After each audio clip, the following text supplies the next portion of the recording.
Good evening, everyone, and welcome to Washington Hebrew Congregation. I'm Rabbi Sue Shankman. I'm joined by Rabbi Eliana Fischel, Cantor Suzanne Hamstra, Cantor Susan Bortnick, Rabbi Aaron Miller, and Rabbi Rachel Schmelkin, which is amazing for me to be able to do that. Some of you know I've been out for a few months on sabbatical.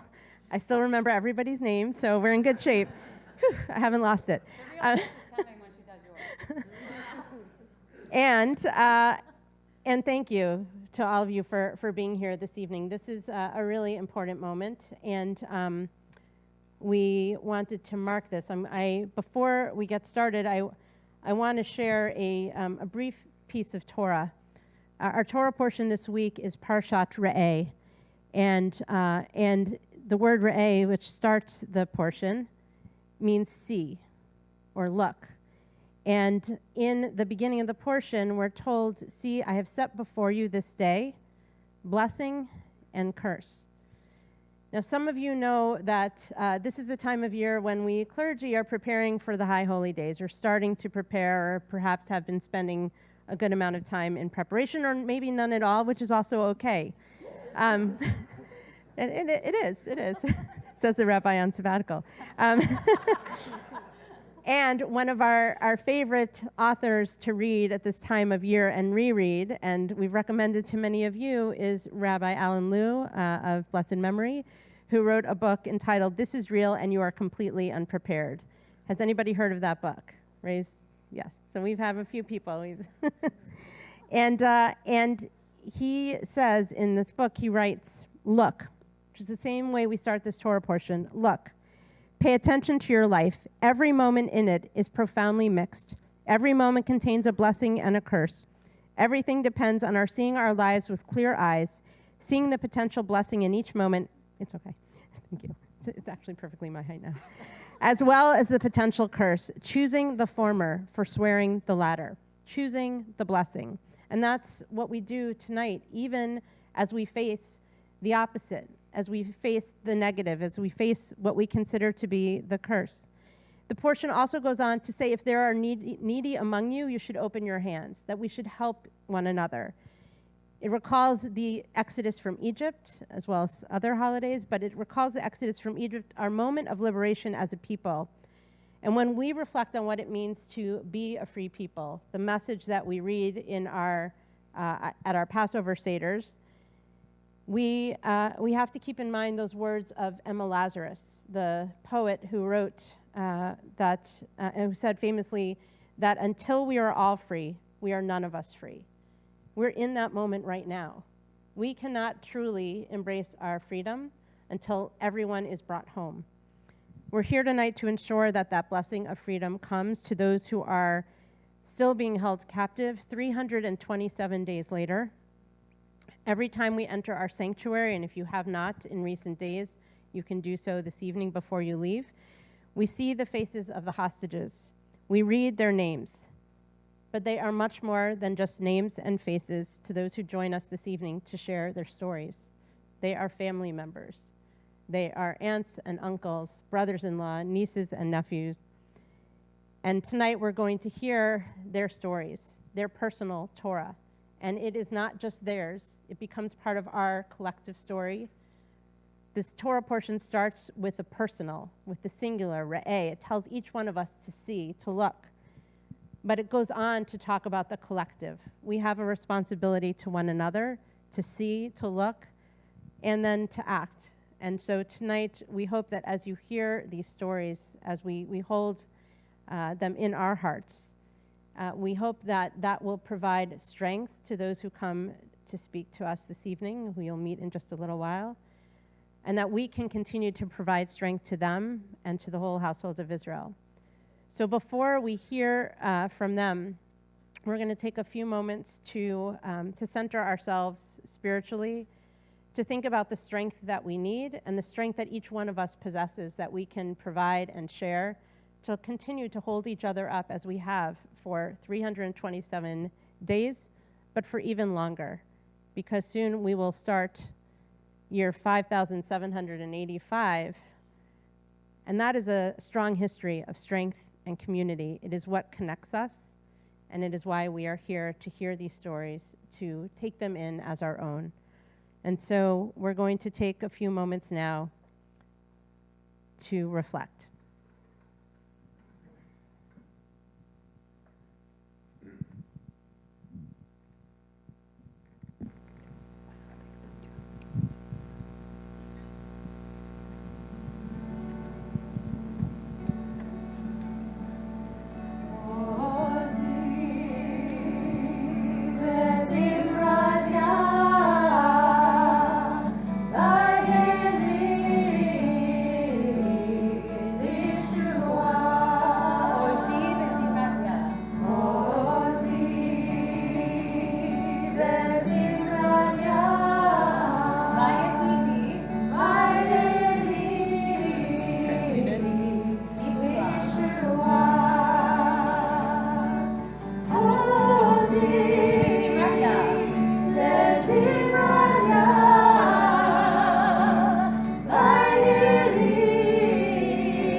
Adonai is my light and my song.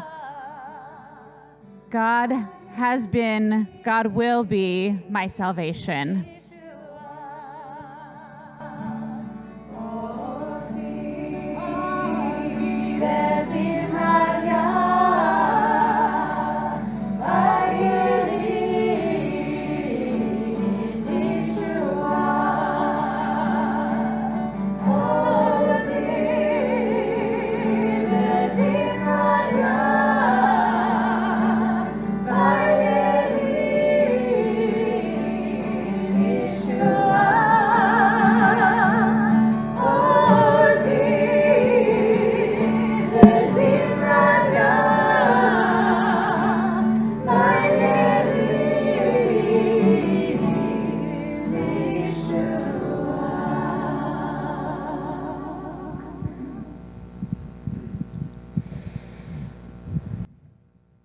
Hatred Seeks a Home by the poet and liturgist Alden Soloway.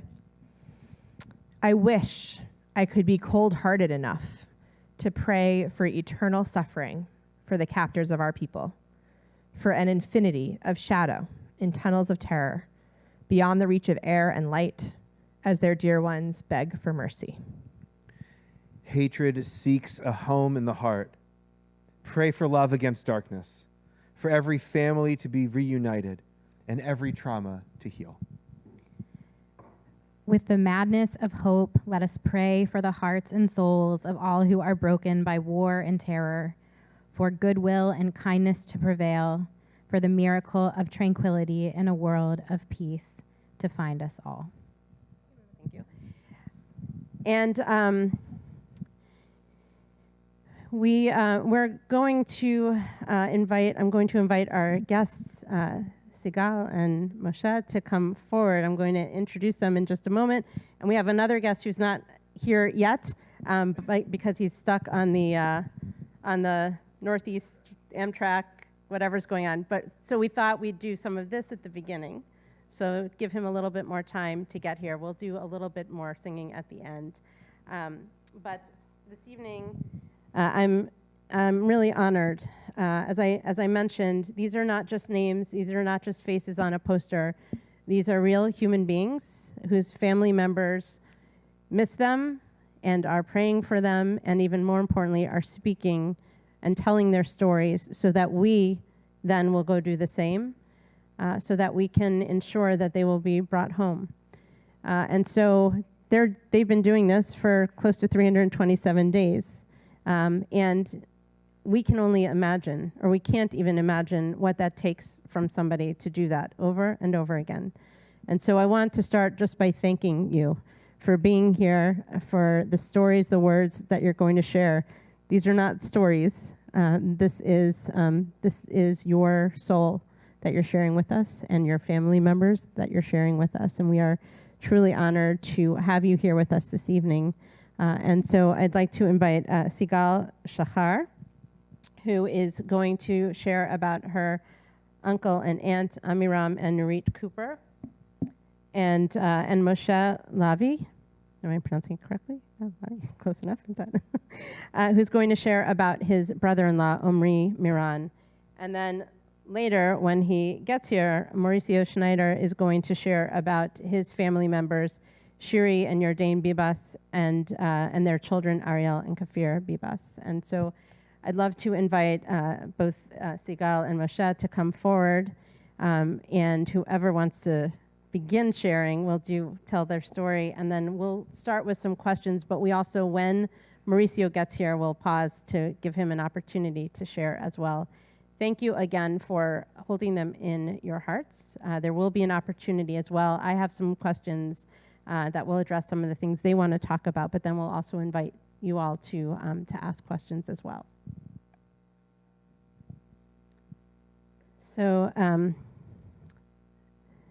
So one of the things that I know you're each going to share is sort of where you live and your family members.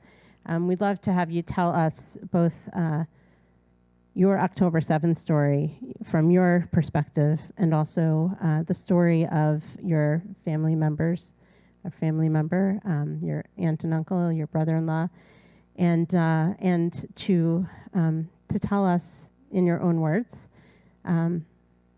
what you experienced on that day, and also certainly what each of them experienced on that day as well, and since then.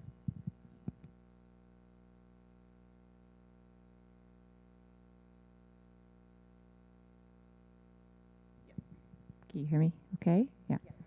Hi, everybody. Thank you so much for being here today and listening to our story. I was born and raised in a small kibbutz in Israel, Kibbutz Nirim, only less than a mile from the Gaza border. It's a very small community, and I know everybody in this kibbutz. I know everybody in the neighboring kibbutz, and many of these kibbutz Be'eri, Kibbutz Nir Oz, which I'm sure you've heard those names over the news, that were hit very hard on October 7th. So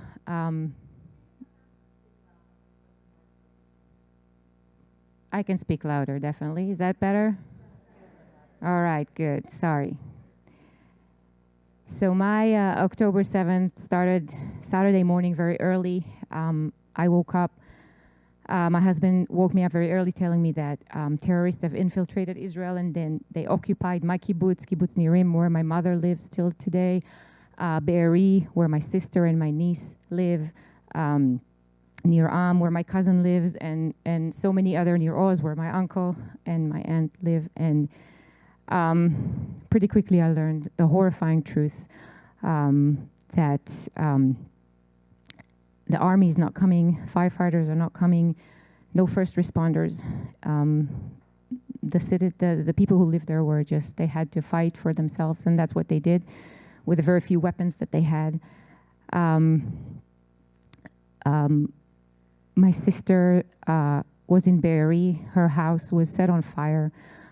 Terrorists went into her house. They shot her house. They shot the shelter door where she was hiding. By some miraculous way, she didn't get hurt, and they just left and burned the neighboring house, and she somehow survived miraculously. My mom also had a visit from terrorists in her house. She also miraculously survived. But the last time we heard from my uncle, Amiram, and my aunt, Nurit, was at 9:30 a.m. that morning, and then after that, nobody was able to contact them anymore. And then later that night, the army came to their house. They found their house empty, and their phones were located to the Gaza Strip, to Khan Yunis, and we realized that they were kidnapped. They were held in captivity together. In the beginning, they were held in tunnels, maybe 60 feet underground. They had to go down many, many ladders to get there. It was very humid. It was dark. The first thing they did was take away their glasses, their hearing aids. My uncle is 85 years old. My aunt is 80 years old, elderly people. When they were kidnapped. The terrorists tossed my aunt against the wall, and she broke her arm several places, and she, of course, got no medical care. They didn't get any medication. They barely got food. They could barely breathe in there. And we know all that because after 17 days, my aunt was released from captivity. And that was the last time she saw my uncle. They were separated. And the last hostages that were returned in November, when the last hostages swap occurred, they saw my uncle. They were with him there. He was alive. But then sometimes between December and February, don't know exactly when, he was murdered by the terrorists that were holding him hostage. But his body remains still in Gaza. And yeah, that's not the way it should have ended. My uncle was a man that was a true Zionist. He went to Nir Oz because he wanted to build Israel. He wanted to be a farmer. He wanted to found a new place in Israel, and that's what he did for many, many years. And he was kidnapped from his bed on a Saturday morning, and unfortunately didn't make it back home. But we had a memorial service for him, but we would like to also have a proper burial for him the way he deserved, to be buried where he in the place that he loved, where he spent his entire life building, and that's where he deserves to also rest.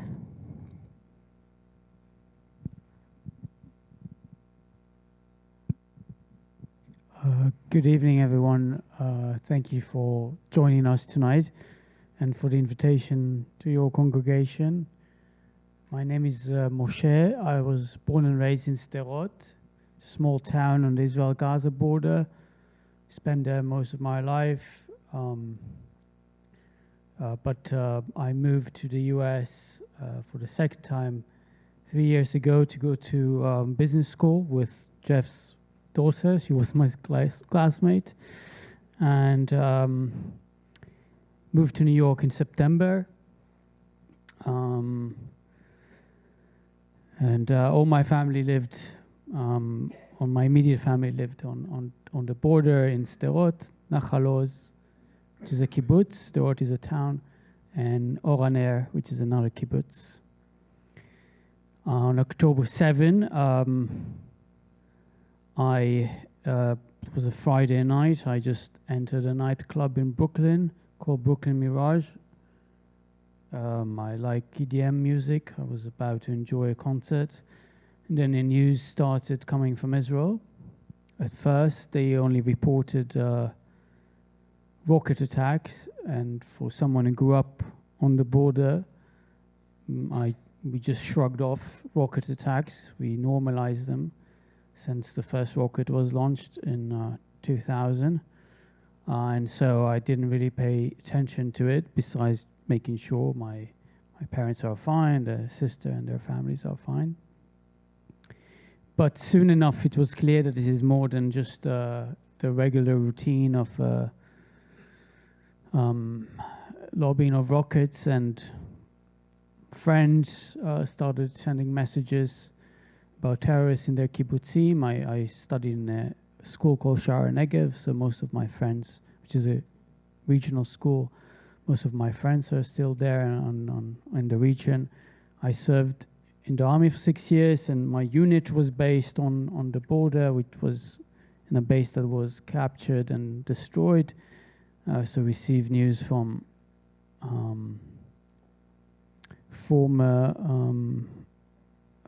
colleagues in the army, and of course from my family. I quickly understood that this is different and went back home and spent the night texting and forcing my family to report to me every 15 minutes.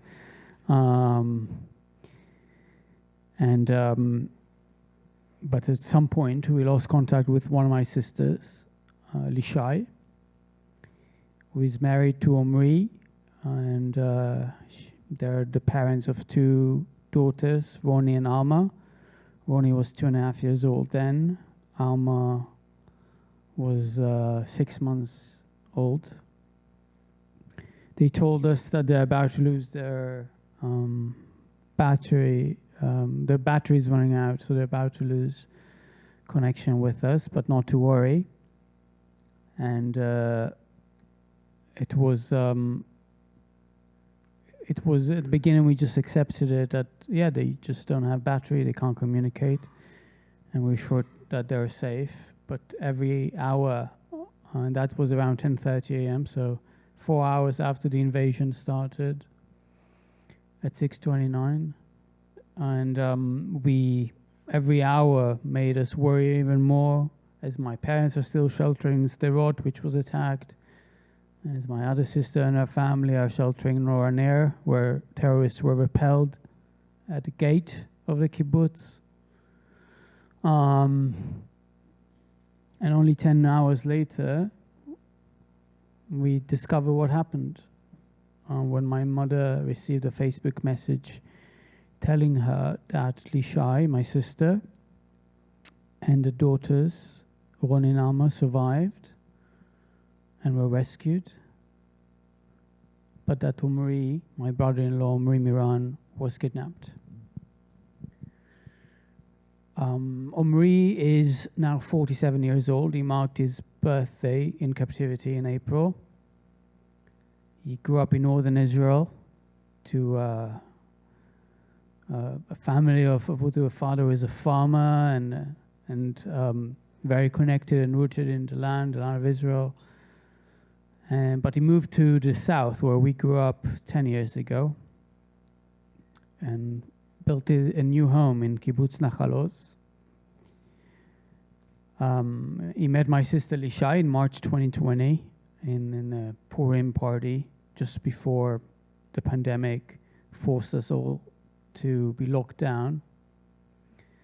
And I don't believe in love in first sight, but somehow it happened to my sister and to Omri, because they simply got connected so deeply from that first engagement. And because we were in lockdown, we had to spend a lot of time with Omri as well in our bubbles. And we got to know each other. Omri is a shiatsu therapist in his training. He's also a gardener in the kibbutz gardener. We love to say that he heals nature as he heals people in his clinic. He is a supportive husband to my sister. He wanted her to develop a career in Sapir College, which is the flagship college in our region. And so he would spend a lot of time with the girls, Ronnie and Alma. They got married in September 22 in the kibbutz pool. It's a beautiful area. It's usually the best part of every kibbutz in southern Israel, very green, and you have a beautiful pool around. It was a lovely celebration. And they brought to the world Ronnie, who marked her third birthday in July, and Alma, who marked her first birthday in April as well. Omri is a lover of nature, lover of sports, especially basketball. He's an avid reader of Haruki Murakami and other authors from the East, very connected both to Judaism and to the Eastern cultures from his training and travels. A true mensch you enjoy having beer with, argue with, laugh with. Has a gentle smile. And when you leave, I would ask you to go and look at his photo and connect with him and with his beautiful eyes spiritually, and ask for his return. On October 7, so what happened was that terrorists in their hundreds invaded Kibbutz Nachalos. If they were not as focused in torturing people, they could have probably slaughtered the entire kibbutz, because they were wasting so much time in recording people, filming them, making them do X, Y, Z, because the army didn't come until 5:30 p.m. to the kibbutz, so 11 hours. There were some, of course, emergency squad. There were some soldiers as well to try and help, but it took a long time. So around 10:30 a.m., when we lost contact, we discovered later what happened. Terrorists tried to barge into their home through the bathroom, and when they failed, they used a teenager boy from the kibbutz, Tomer Arava, to lure them to open the door. They threatened to kill Tomer, so of course Lishai and Omri opened the door immediately to save Tomer's life. But Tomer was later murdered. He was murdered with his mother's partner, and his mother's partner's daughters were kidnapped to Gaza. They were released in November. Lisha and Omri were held captive in their own home alongside Ronnie and Alma. Ronnie was awakened with guns pointed at her face, 5 terrorists surrounding her, poking her with the guns. Only Tomer was allowed to go and fetch her. My sister wasn't allowed to. They were held captive for hours, abused, and at some point, the terrorists decided to use their home as a point where they can regroup and bring their injured terrorists. So they moved them to their neighbor's household, the Dan's family, whose eldest daughter, Mayan, who just celebrated her 18th birthday, was shot and murdered. Balloons were still in the house from her birthday 3 days before. They were held captive there with the Dan family, and we discovered later it was all filmed and captured and streamed on Facebook. They took the phone of Gali Dan and used their account to live stream it to her family and her friends. We only discovered later, we did not know the Dan family. They were held captive there for a few more hours with the Dan family and with 2 American ladies who were visiting the kibbutz because they thought of moving there, Judith and Natalie Ranan, who were released, I think, the first week of the war. At around 1:30 p.m., Omri, Tzachi, Dan, Judith, and Natalie were instructed to get up, and they were handcuffed. And that was the last time my sister saw Omri. She asked him she told him that she loves him, she'll take care of the girls, and ask him not to be a hero because she wants him back alive. And Ronnie tried to run to him. Luckily, my sister stopped her before something worse could have happened. The terrorists instructed my sister and everyone else to stay put, or else they'll be shot. They were held captive for a few more hours in the house, witnessing their community burning, hearing all the screams outside, the shots, the murder, the violence, until they were rescued at 5:30 p.m., but Omri was long taken by then. We haven't heard about Omri until in November, when one of the hostages who were released reported they saw him in a tunnel. And then we saw him on TV and social media 2 days before the second holiday of Passover, when Hamas released a propaganda video of him and Keith Sigal, another hostage, forcing them to read from a script. It was clear that he's unwell, losing weight, but we were relieved to see he's still alive, and that we can continue and advocate to bring him home. But that was in April. It's been 4 months now. And as we learned from other hostages, such as Amiram, every second counts. And we keep on talking here when they're still there. Thank you, Sigal and Moshe, for sharing. I'm just looking towards the door. Okay. Okay. So, there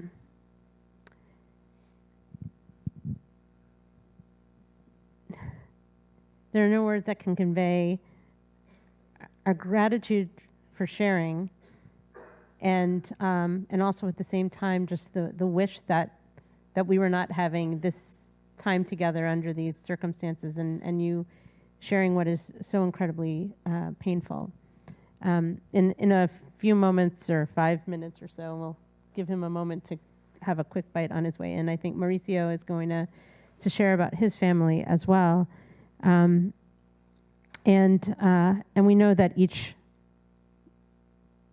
family member we've heard from over these last months, some of us were together earlier in last month and heard some different stories. Everyone unique, because each person is unique, and the impact and the impress that each of these people have on your hearts can't be measured. But what you're doing is sharing and expressing your love for your family with all of us in ways that are so incredibly personal. So I want to thank you, and Sigal in particular. We also, we say Zichrono Livracha.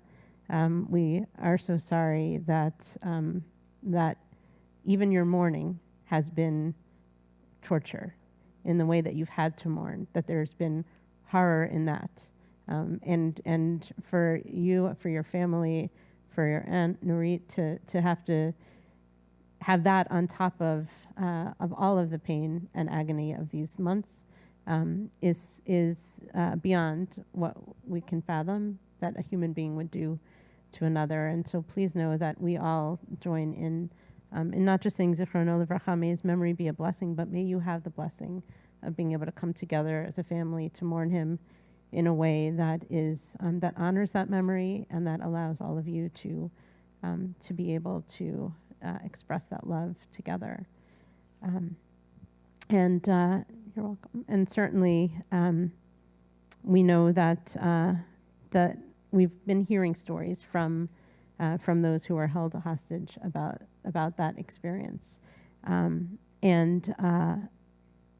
I know that that you are here as well on behalf of your aunt and what she experienced, which is. And I don't know if you heard all the gaps, and I'm sure it's not the first time, but to share, regardless of age, but certainly for your aunt and uncle, the way that they were handled physically and treated is not humane. And so please also share our condolences with your aunt and our love for her and our embrace. And Moshe, I already knew a little bit about your family story because over these last months I read Amir Tibon, who is a resident of Nachal Oz, who's a journalist, is coming here next month or in about 3+ weeks. And he wrote a book called Gates of Gaza, which tells the story of kibbutz Nachal Oz, which is the closest kibbutz to the border. And it reminded me, as you were talking about, your uncle was one of the founders of Nir Oz. And those who went to Nachal Oz, these communities are communities of farmers who went to establish the borders of Israel, who were neighbors with those on the other side of the border. And when Amir Tibon comes in 3.5 weeks, September 22nd,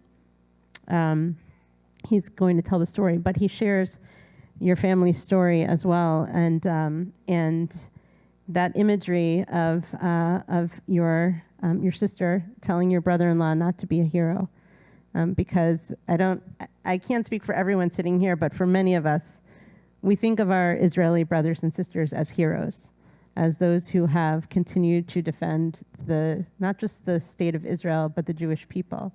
And so for her to say that to him, a reminder it goes back to what I shared earlier about we have the singular, the personal, and the communal.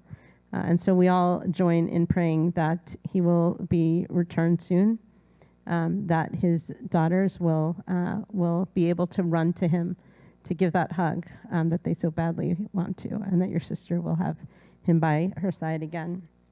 I'm going to, we're going to start with, I have a few questions here. We'll start with a question, Moshe, for you, and then we may pause. We'll see when Mauricio gets here, and if not, we'll come to Sigal. I might give each of you a question, and then we'll come back to hear his story.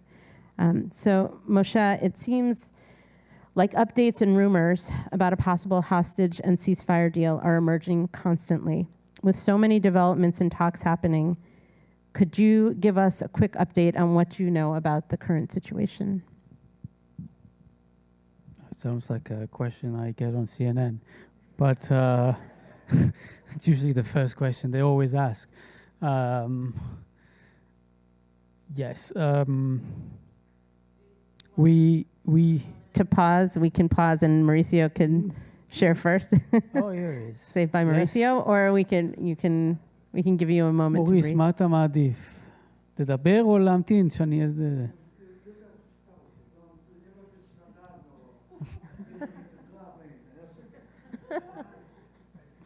So thank you, Mauricio, for.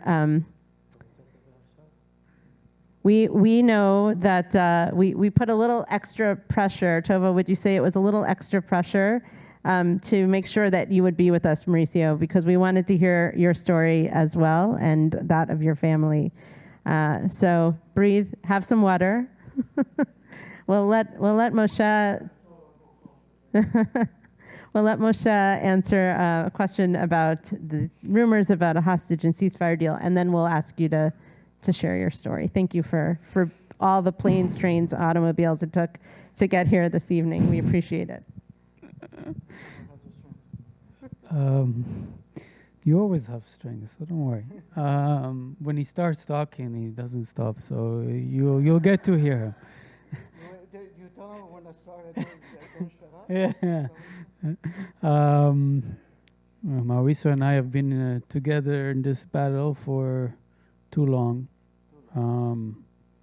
And you talk about the deals. We've been in so many delegations, speaking to so many supposedly important people who usually show empathy, but we don't really know what they do after the meetings, whether they actually press where we ask them to press.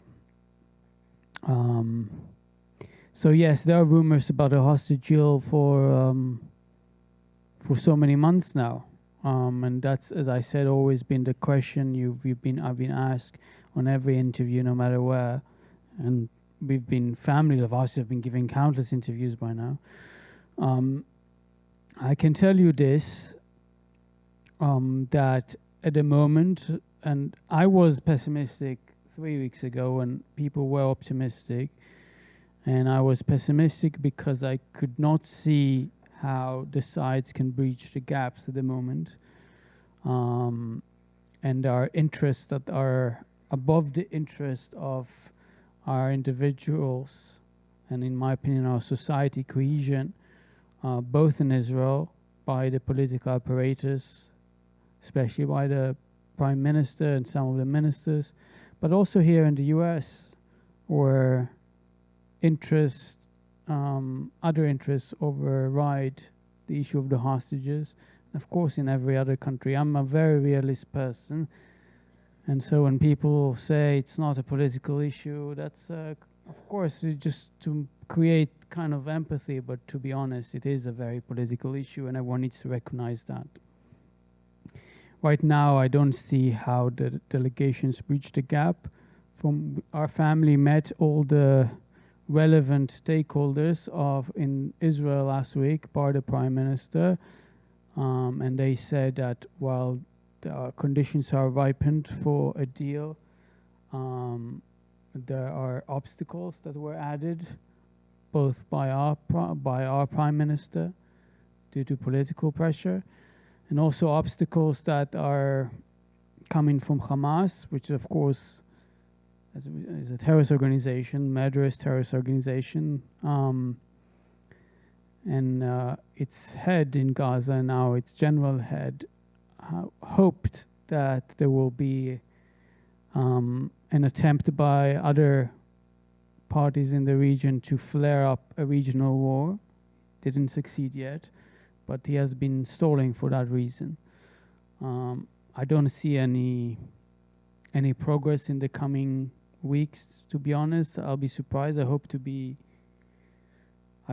surprised, but at least all the indications we receive both from here when we meet regional stakeholders like the Qataris, our security apparatus and political establishment, it's hard to see how there will be a deal in the foreseeable future when there's so many other interests that decision makers seem to prioritize over the issue of the hostages, even though they say this is the most important issue that needs to be resolved. Thank you. So, Mauricio, hopefully now you've had a chance to have a little bit of coffee. We would love to have you share a little bit about your family, about Shiri and Yarden and Ariel and Kafir, and maybe also about where you were and your October 7th, even as you will share about their and what we know about their October 7th and what we know about them now. Can you use the microphone, please? So I will start from the end, not to give anybody hopes that we know nothing.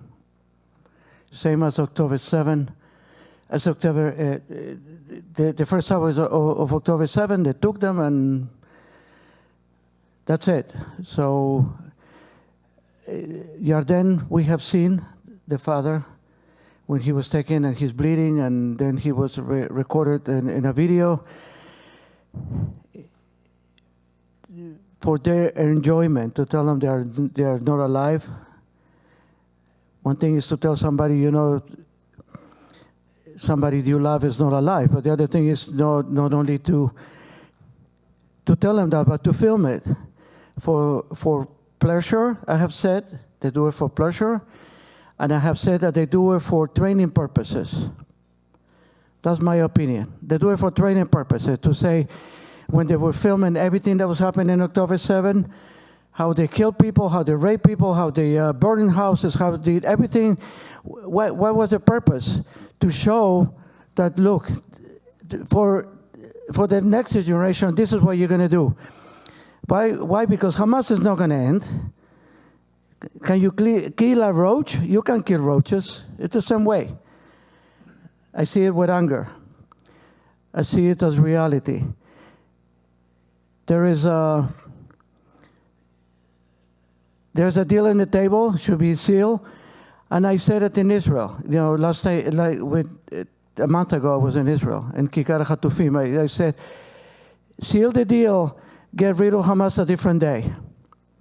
And there will be enough opportunities. There will be enough. It's not going to end. They're not going to end it. You can't get rid of roaches. And please don't call them animals, because animals don't do what they do. They don't. They're savages. Call them devil, call them whatever you want. And when somebody said, oh, they are animals, no, it got me mad. I have animals in my house. Animals don't kill for pleasure. They don't. If you can give them a chance, those Hamas people, maybe they will eat them too. Who knows? They're savages. They're lo bnei Adam. October 7 happened, and I got a call that I'm leaving New York, Kingston, New York, about 2 hours from the city, a little less. And I got a call. My whole entire family, my whole direct family lives in Israel. And I got the message that something was going on. Forgot exactly how it was. I don't watch too much TV, especially news, especially politics. And I turned on the TV, was able to put an antenna, watch the regular TV channel. And the first thing I saw, is she been taken away. And I didn't see her face even. I saw it was the back of her head, holding two red-haired kids. I'm sorry, but every time the brain comes to my head, to the memory, I have to erase that memory. I try to erase it. I refuse to watch that movie when she's taken away. And if you've seen the happy faces of Shiri, that's how she is. She has a eternal smile in her face. Same thing with Yarden. They just smile. And then I saw on Shiri's face that I never knew that she can express. Never. The stories of what happened in the kibbutz when they were taken away. So they say, Yarden was shooting from the inside out of the safety room. He emptied his magazines. He had no more magazines. All the bullets that she in the door come from the inside out. You can, somebody that's been in the military, they know which way the bullet goes in, which way it goes out. Same thing is. And he was shooting outside. There are no bullets coming from the outside to the inside. They broke the door, they take them. They were cooperating. People that work in the kibbutz. And I want to say, people that live in the south, in the kibbutz, they were very socialist. And they wanted to demonstrate to the world that, yes, we can live right next to them and we can live in peace. And we're going to show you that you can learn from us and we're going to it's okay. You hear me, right? And we can live in peace. And they sacrificed their life. They've died because these people didn't care. Because they didn't care. So what they say is that Hamas knew exactly where everything was. A lot of places where everything was. They knew the roads, they knew where things were in the kibbutz, they knew everything, that they know where the Bibas lived. And they took them alive. They knew exactly, and their words too, when they're saying in Arabic, don't hurt them, don't hurt them, don't hurt them. They were taken together, don't hurt them. Is a mother with the kids. The prepper is one of them, and they have become, for all the bad reasons. I would say bad words if I wasn't in a temple. They knew exactly what they were taking. What a great prey. Two little beautiful red-haired kids. I know Ariel, and I didn't get a chance to meet the Kfir. And I want to meet him. And the deal has to be sealed. I mean, what is there to say? We live in agony. We live in anger. We live with anger. We're sad. And I said, I refuse to say that I suffer. I refuse to say that I suffer. We'll cry, but I don't suffer. We don't suffer. They are suffering for almost a year. And then I go to shul. I go to my to the shul in my city, in my town, and I remember it was a Chag Simchat Torah. So the big side of the Torah is on the left side, and the script rolling and rolling, and then I'm looking at the Torah. It's almost finished. The big side is already in the right side, and it's so beautiful that we read in the Torah, and it makes me sad that we have almost read the whole Torah. And we still know nothing about them. Nothing. It is,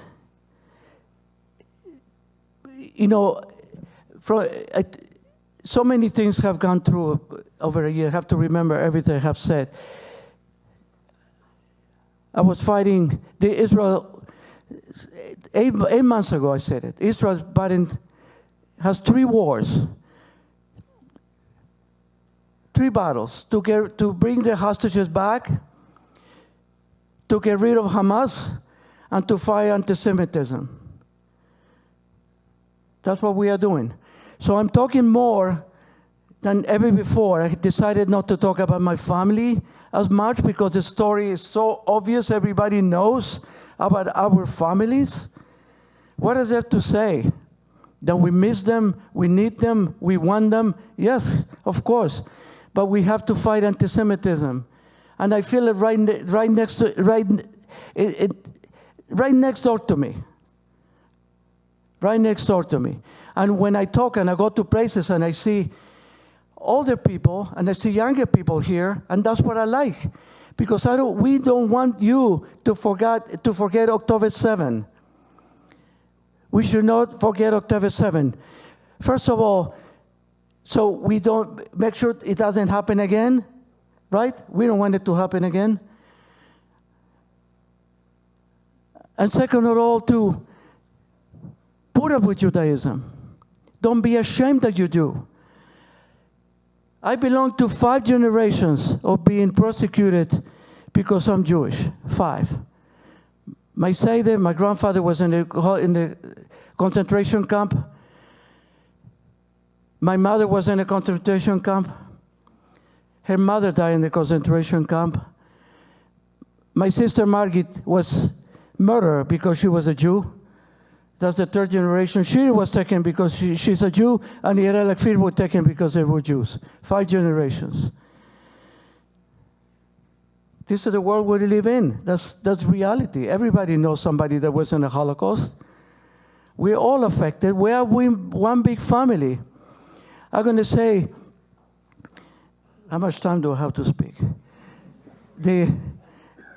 On the Shiva for my sister, my Chabad shul, the rabbis came and they brought a small carton, milk carton with the Sidurim to say Kaddish, to make minyan in my house.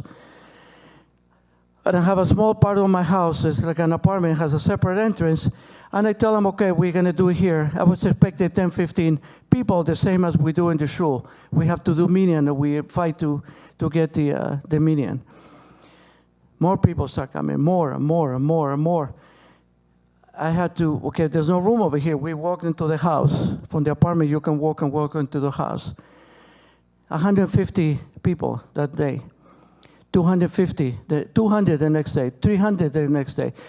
Close to 800 people came to the 5 days of the Shiva of my sister, from Monday to Friday. People were driving from Pennsylvania, going from all kind, the most secular, to the biggest players you can imagine. And they were singing in the house. And what is Menachem? Menachem means to give comfort to somebody. It was amazing how comfort I felt, how good I felt. There's a single a single culture, a single religion that would have done what they did when they came to my house, and what we're doing to each other, with you listening to us, and you're welcoming us, and you care for Israel, and everything you do. And I said then that 800 people did not come for the Shiva, my sister. 800 people came for the Shiva of whole Am Israel. For the 1,200 that were murdered that day, for everybody. We become one big family, like nobody else. And they envy us. They cannot destroy us. The more the harm they make us, the more united we become. And the stronger we will be. We should come out of this stronger than ever before. Somebody that said, it won't beat me. It won't. I'm not saying I'm the same. I'm not the same. I struggle. It's hard to be here. It was very, very hard. Would I do it? And I said, no, I won't do it again. Yes, I will do it again.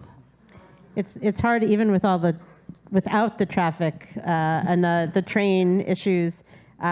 It's hard, but that's why we're even that much more grateful that you made the effort to come and to be here and to share. And your message, which touches on some of what I know some of our rabbis will be speaking about on the high holidays, on Rosh Hashanah and Yom Kippur, about that pride in being Jewish, and what you talk about the importance of community, which is why all of these people are here to hear these stories. And I want to turn back to Sigal. because I know that your family's tireless effort since the tragic passing of your uncle has been inspirational for so many. And it has also ensured that the ongoing hostage situation stays front and center, especially here in the United States. And we know that the United States has had a significant role in this crisis from the beginning. So I was hoping you would explain what they've done so far, what further steps or commitments you think and feel are needed, so that we can think about, it's one thing for us to be here, as you said, and hear the stories, but we're going to move to thinking about how we can address what Moshe mentioned as well, which is we're not just here to hear stories. You don't know where it goes once you've left after you've shared these words, but our questions, starting with this, are going to move a little bit towards what can we do? How can we not just support you by listening, but what are the steps that we can take to ensure that we bring this crisis to an end? Yeah, that's a very good question. I think in the very beginning, right after October 7th, what everybody felt was just shock. I could not believe that I see those faces on the TV of people that I grew up with my whole life. Now they're everywhere, they're celebrities. I could not believe what have happened to my home. And I think everybody, including the Israeli government, were in a state of shock. The country was not functioning. It was not functioning on October 7th, and it was not functioning, I don't know, maybe until today. And then President Biden came out with his speech, and for me at least, that was, feeling like there's some big father or big brother that's taking care of us, and some responsible adult here that is leading the way and helping. And that gave me at least some comfort, maybe some support for a little while, but that quickly changed into disappointment, and then now it's just despair. I am very pessimistic. I'm a very optimistic person, but this roller coaster of deal, no deal, deal, no deal, every time somebody finds another reason why the deal can't come through. And like Moshe said, there's, our family members are just, it's like checkmate, right? They're being used as for political reasons. And although there's nothing more important than bringing them home, because next time it's going to be somebody else. It could have been me. When I lived in Israel, I used to go to my kibbutz every Simchat Torah to celebrate with my family. And if I had been in Israel, I would have been there. And maybe I would have been in Gaza right now. So it's, it just happened to these people that were there in the wrong time at the wrong place in the wrong time. Could have been other people as well. But they're just being used in this political game, and so I'm sorry to be so pessimistic and but it's been so long, it's been dragged. I mean, I remember the first week we were standing in front of the Red Cross in a vigil and demonstrating, and somebody said, "We'll be here every week from now on Sunday." And I looked at them and I told them, "What are you talking about? They're coming home next week. We're not going to be here." And we stood there all fall and all winter and all summer, and they're still there. And nothing has changed. So we have tried to do everything in our power here to talk to our representative and to congressmen and to the governors and to in countless delegations. And I did feel like there's a lot of support from the U.S. We get a lot of support and a lot of empathy, and I do know that some of the representatives I talked to actually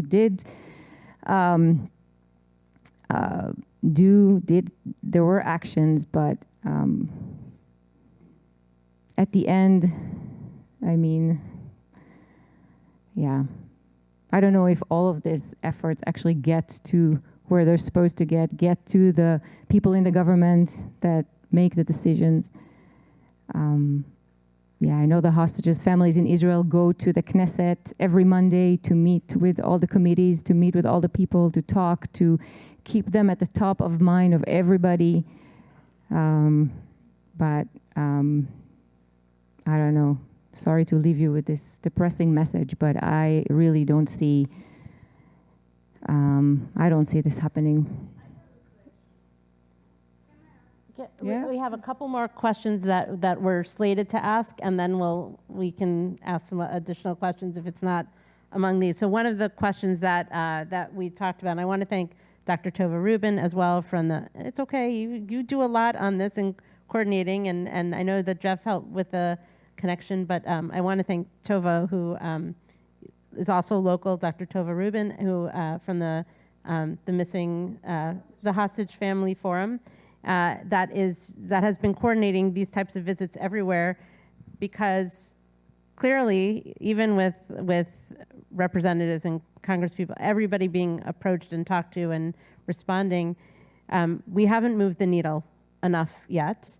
And perhaps each time we have this conversation, whether it comes from a question that somebody asks, we know that saying that this is a challenging time barely scratches the surface.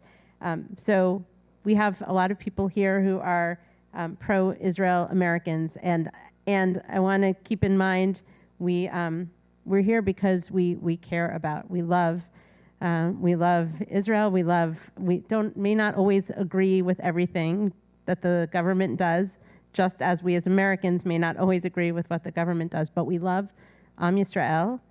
And what can we as pro-Israel Americans do to be able to act, to move the needle?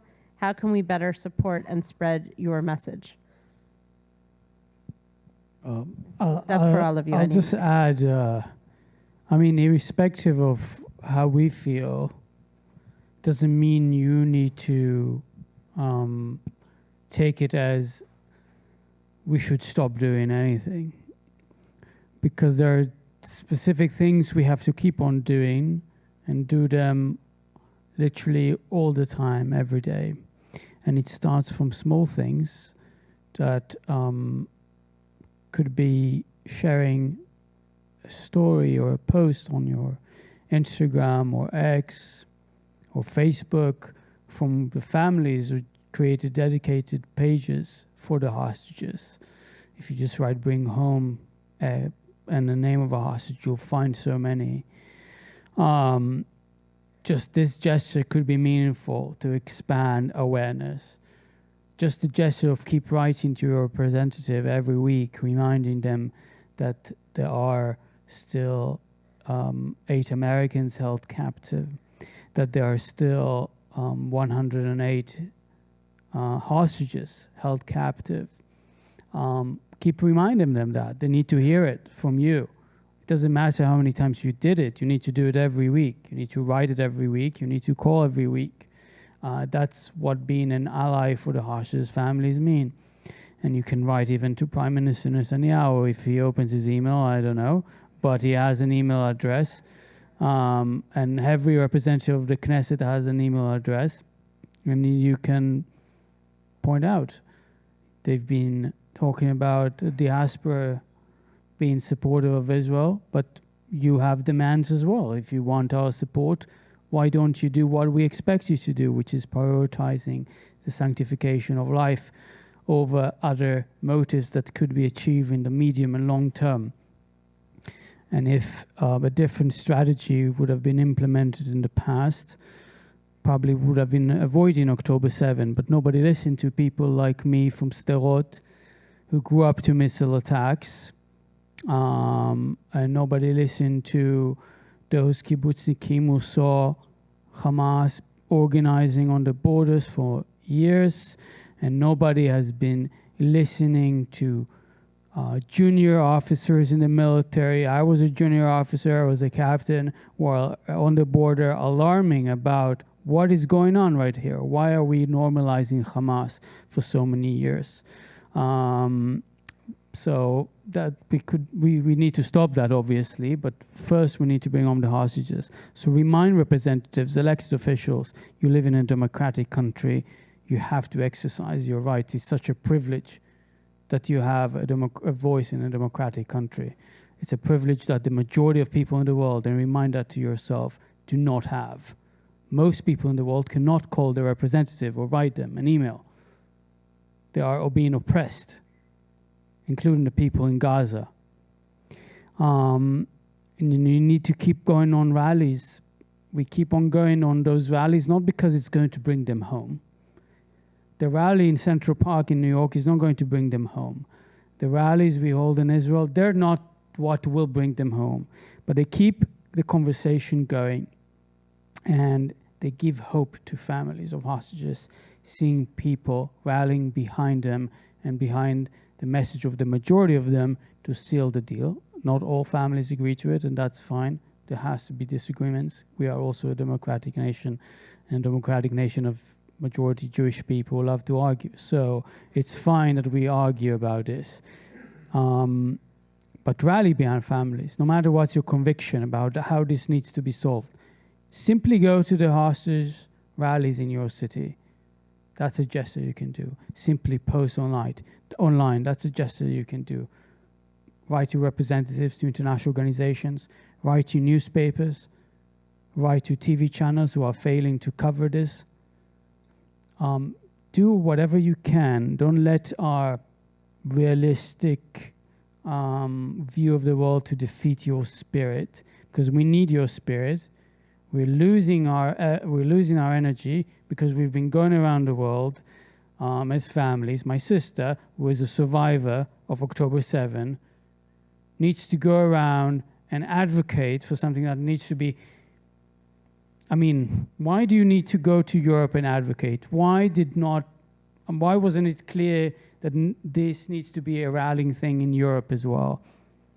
Why did an international community, and yes, the democratic nations did, but the majority of the international community did not rally behind Israel on October 8th and demanded Hamas to bring home the hostages and withdraw from Gaza? So keep writing, keep voicing, using your voice. We need you, and we need to see you with our eyes. Our families in Israel see that. When I'm in Israel, we see.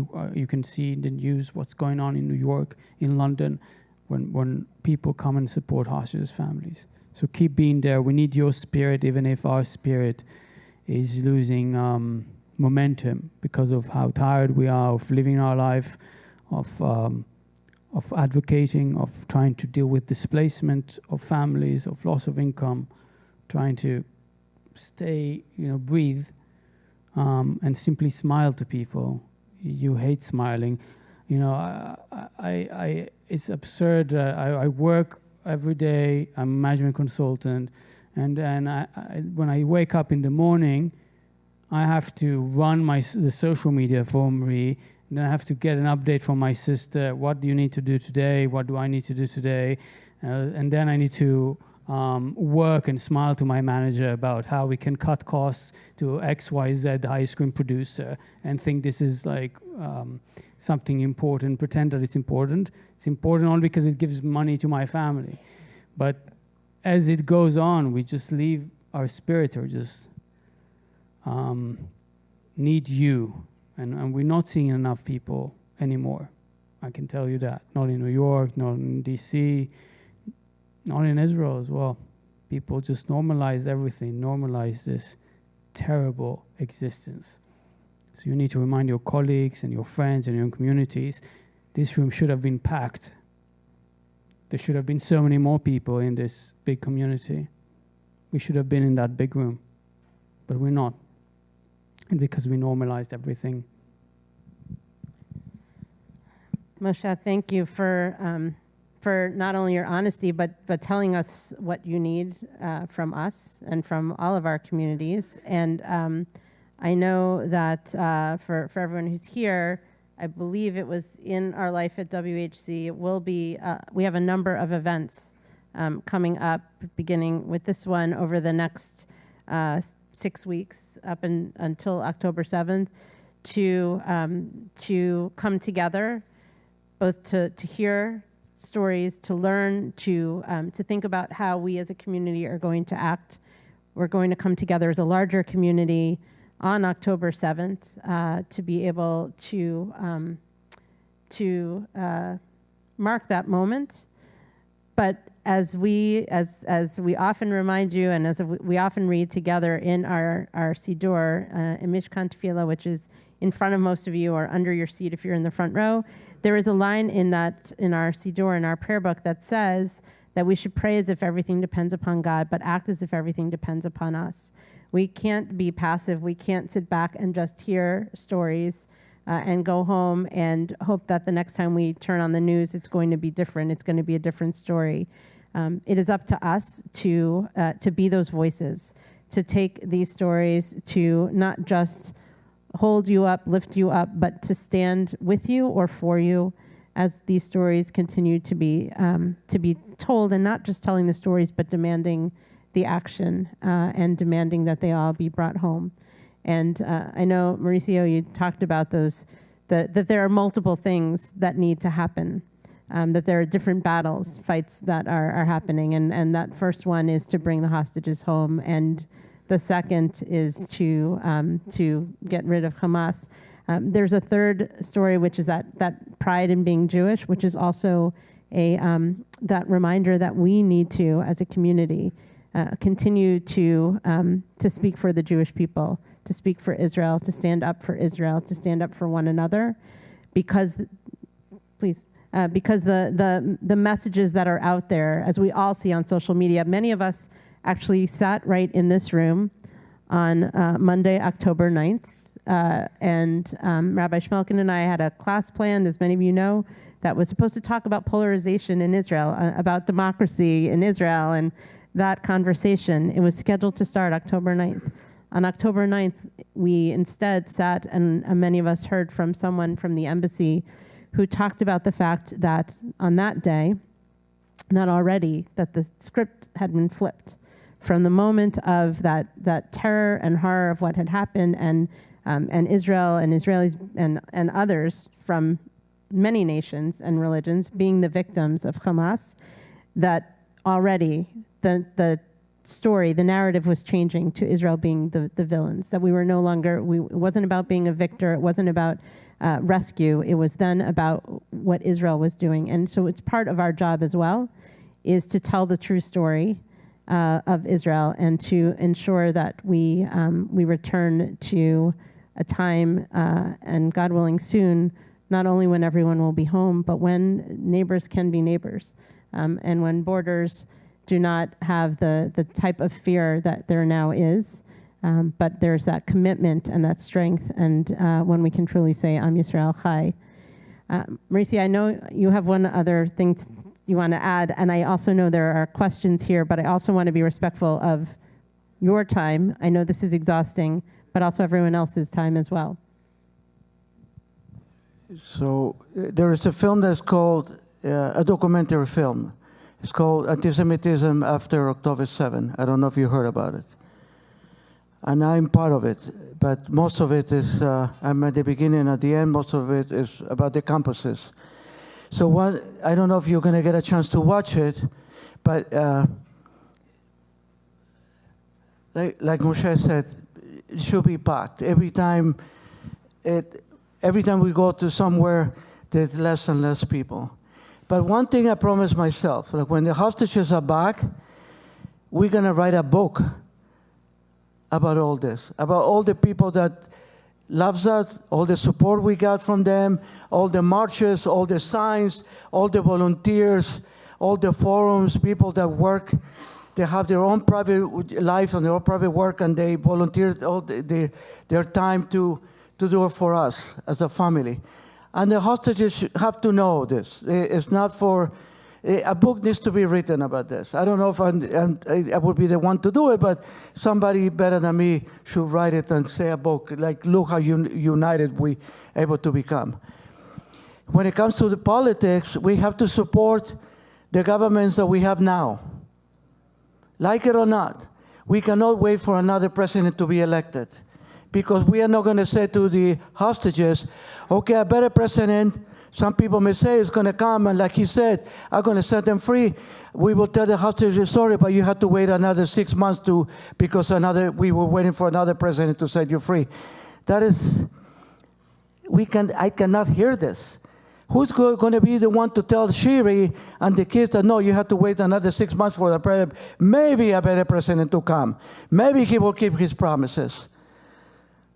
We can't do this. It has to be today. One day was too many. One day was too many. And one thing about being a Jew and being a proud Jew, that's something I said in the film that I mentioned. When I was a little kid, people would call me in South America, I'm from Peru, oye judío, a Jew.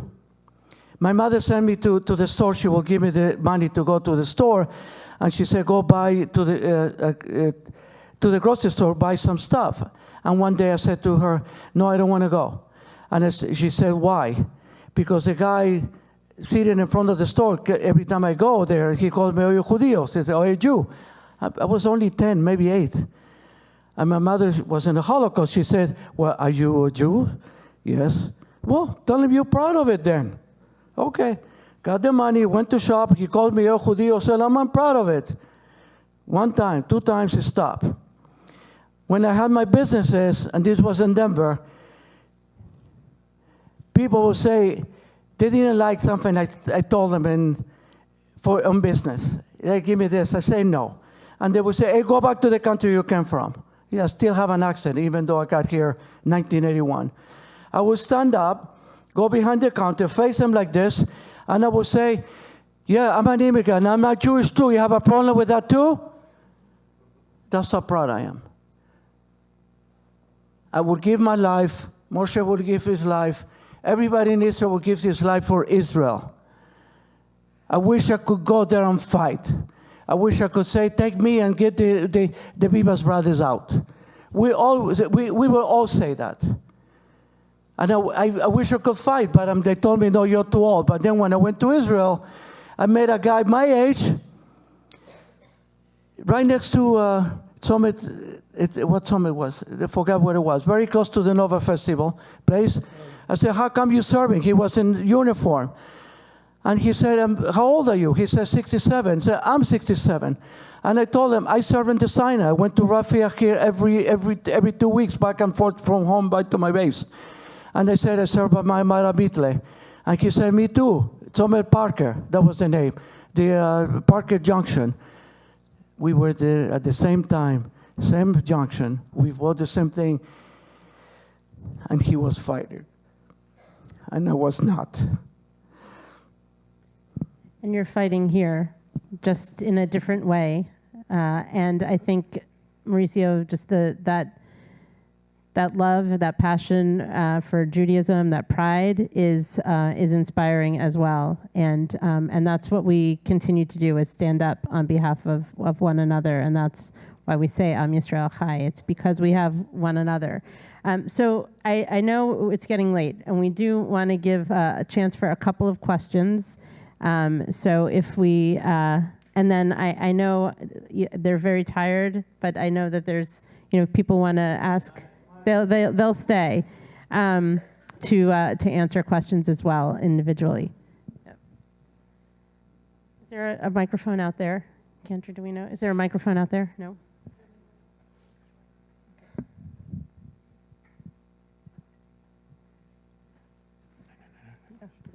Okay, who has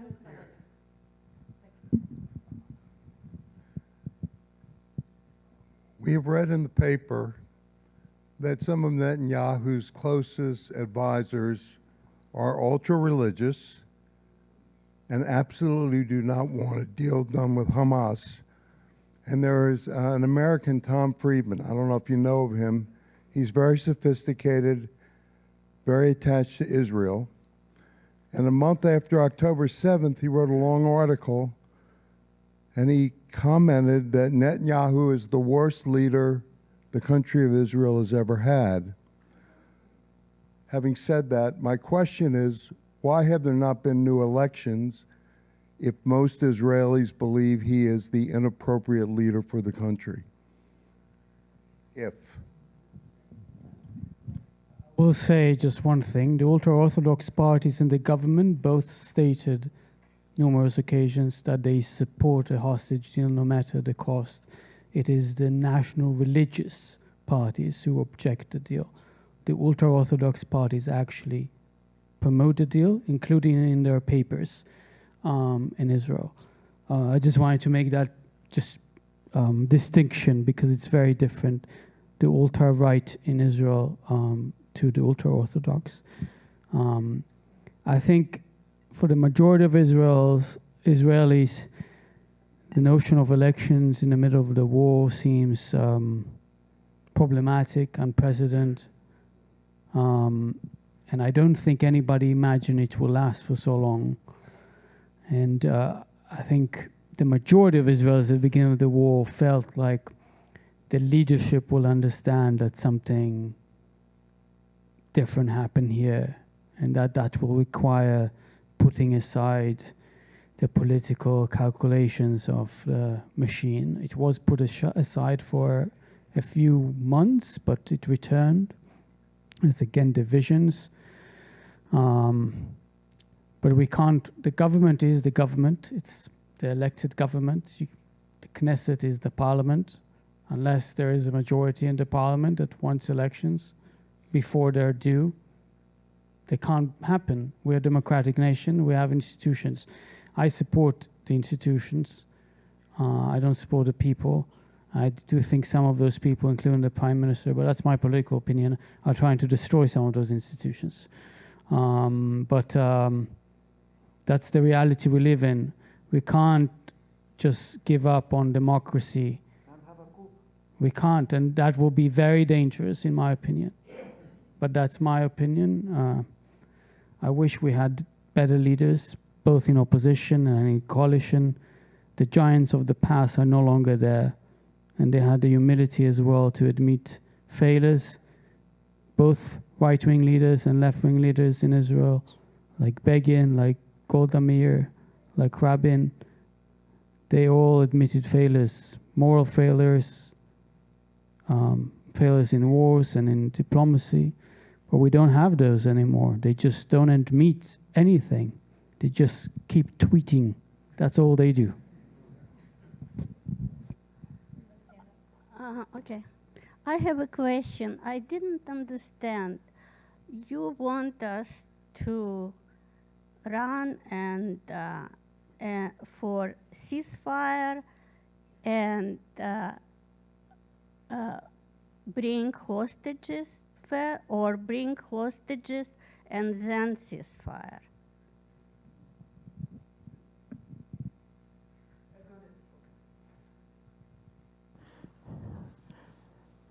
Without saying names or places or names of what places, next to where I live, they're going to make and that's what I show you, Palestinians talking with Israelis about a ceasefire. It should be a condition. Hostages. Those hostages should not be hostages. A 9-month-old baby, a 4-year-old baby. Now it's 1, 5. Almost everybody that's hostage has had a birthday already as a hostage. We've been celebrating in Central Park how many birthdays? Okay? Every time it's a different birthday for a different person, every week. Hostages, that's what we demand. Yes, we want ceasefire. Of course we do. Do any Israeli wants the war go forever? Nobody wants the war to go forever. But they here are talking about a ceasefire. I was in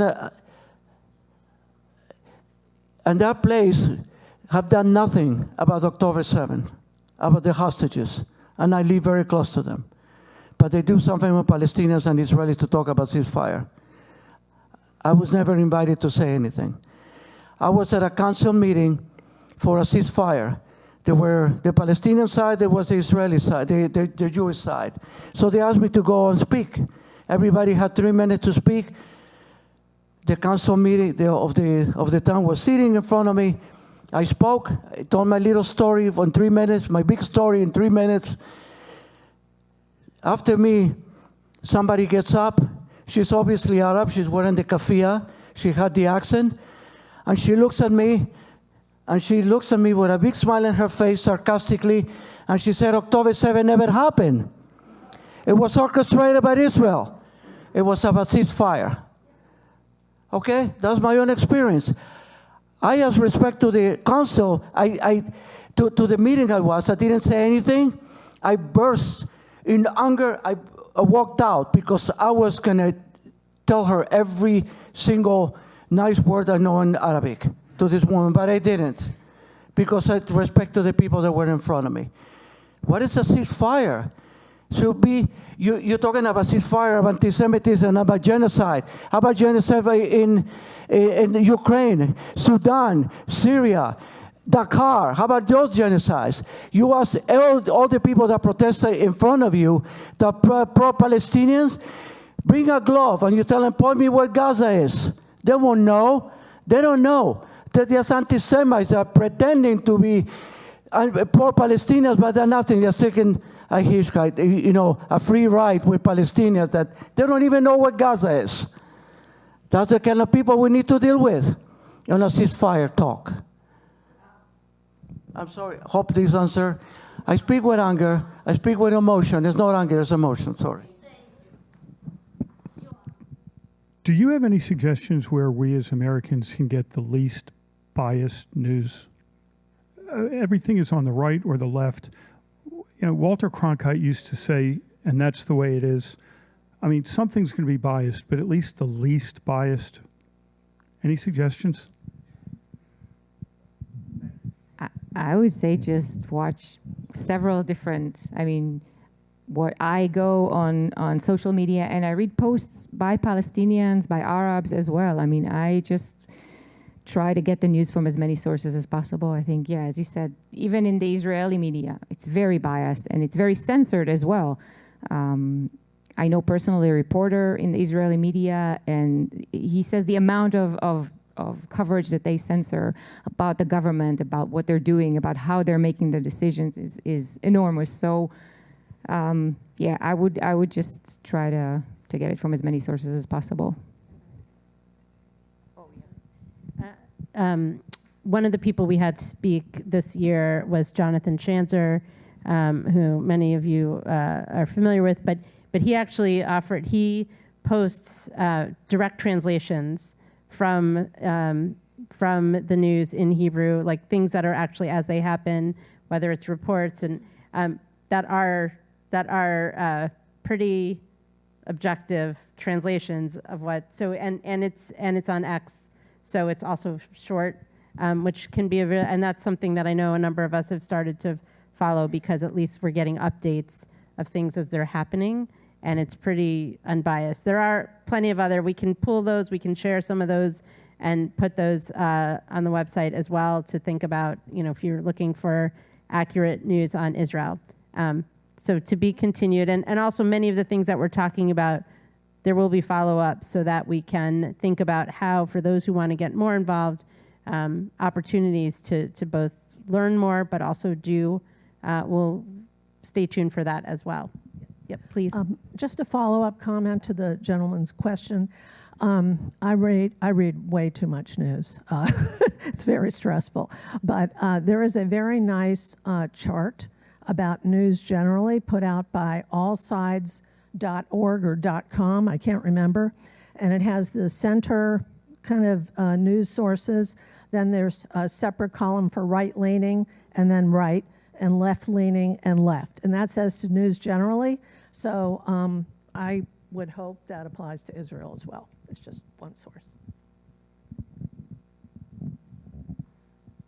We'll just say the reality, everything is biased. You do know that. So whatever we write or say is biased.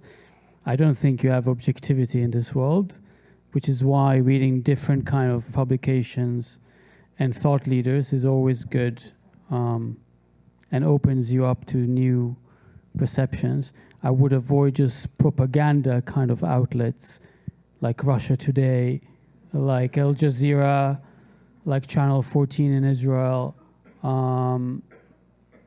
Those are different, in my opinion, because they don't have journalistic ethics, but others do have, including Fox News. It has certain ethics that are not upheld by outlets like Al Jazeera, but it's coming from a very right-wing and perhaps something you'll disagree, just like, I know the BBC makes people upset from the left, so yeah.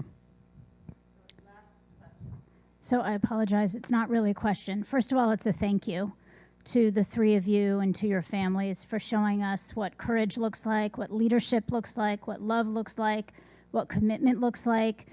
We so appreciate you being here with us tonight and being in this fight. Please know, even though this room should be more filled, we are with you, and so many, many of us are.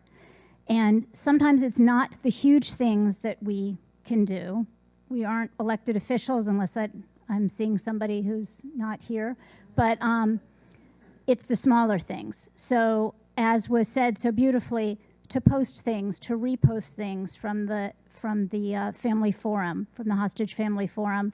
And for those of you, all of you who are Washingtonians, every single Friday on the mall downtown, there's a group that has been, since the first Friday after October 7th, putting together a Shabbat table with every single place for a hostage. And when I first heard about it, I thought, it's kind of silly. Shouldn't we be doing something bigger, something more important? We're putting together a table with halot and flowers, and doesn't make sense. And I've gone down many times, and proud to say my family's gone down many times. And the difference that it makes is that people come up and say, what is this for? Because there are a lot of non-Jews who have unfortunately forgotten or are misinformed or don't know, and it's not on their radar. Or Jews who come up and say, thank you so much. So if you are so moved, and I hope you are tonight after hearing from these three amazing leaders, go to the mall at 2:30 on Fridays. You can go to their WhatsApp group, the Empty Shabbat Table. Washington Hebrew has information about this, and you can volunteer just by helping them to set up the table, answer questions as people pass by, and then help them to put the table back. It's that simple, but it's a way to say, in the shadow of the Capitol, we are not forgetting and we are not being quiet. And thank you again so much for being here. And I want to thank Rachel Weinberg-Winishke for sharing that. And now you will not be surprised at all to know that she is the co-chair of our Israel Engagement Committee here at Washington Hebrew. And so if you're interested in more ways that you can be supportive and get involved, certainly you can talk to Rachel. You can talk to any of the clergy or any of our board members who are here who have name tags with yellow on them. And we also want to remind you that on September 22nd, to come again, to show up, to hear the story, but also to be inspired to act. And we'll be coming together as a community in strength to hear Amir T-Bone talk about October 7th, but also to put that in the context of all that came before, and certainly what has been happening as we've heard so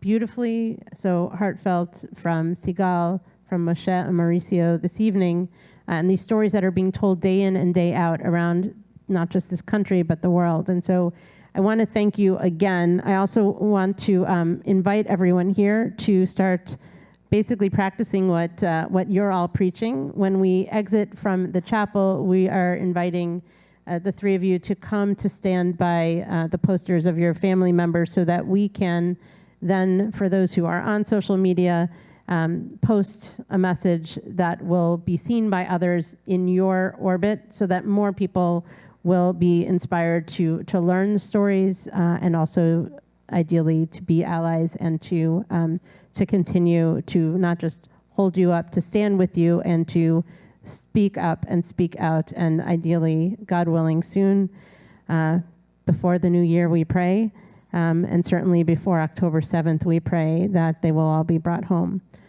So we sang words at the beginning, Oziv Zimrat Yah, may God continue to be our strength.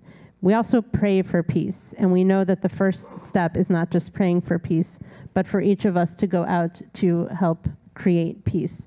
So we are going to close with Oseh Shalom, as we pray that certainly that God will continue to be with us, but that we'll continue to be with each other, to speak these words, to not just pray, but to make peace happen, as the word says. Oseh Shalom, the maker of peace. Oseh Shalom Nimramav, Hu Ya'aseh Shalom Aleinu, Ve'al Kol Yisrael, Ve'imru Amen. Yaseh Shalom, Yaseh Shalom, Shalom Aleinu ve'al Kol Yisrael. Yaseh Shalom, Yaseh Shalom, Shalom Aleinu ve'al Kol Yisrael. Yaseh Shalom, Yaseh Shalom, Shalom Aleinu ve'al Kol Yisrael. Yaseh Shalom, Yaseh Shalom, Shalom Aleinu ve'al Kol Yisrael. Yaseh Shalom, Yaseh Shalom, Shalom Aleinu ve'al Kol Yisrael.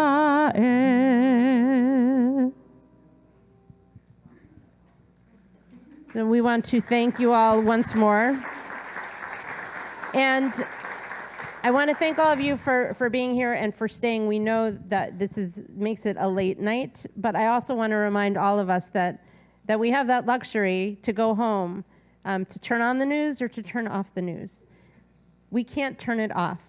We can't turn off these stories. We need to keep telling these stories. We need to keep telling and speaking our truth. So please join us in the atrium. If you would like to take a picture, please post. Please ensure that we continue together to move towards that moment of peace.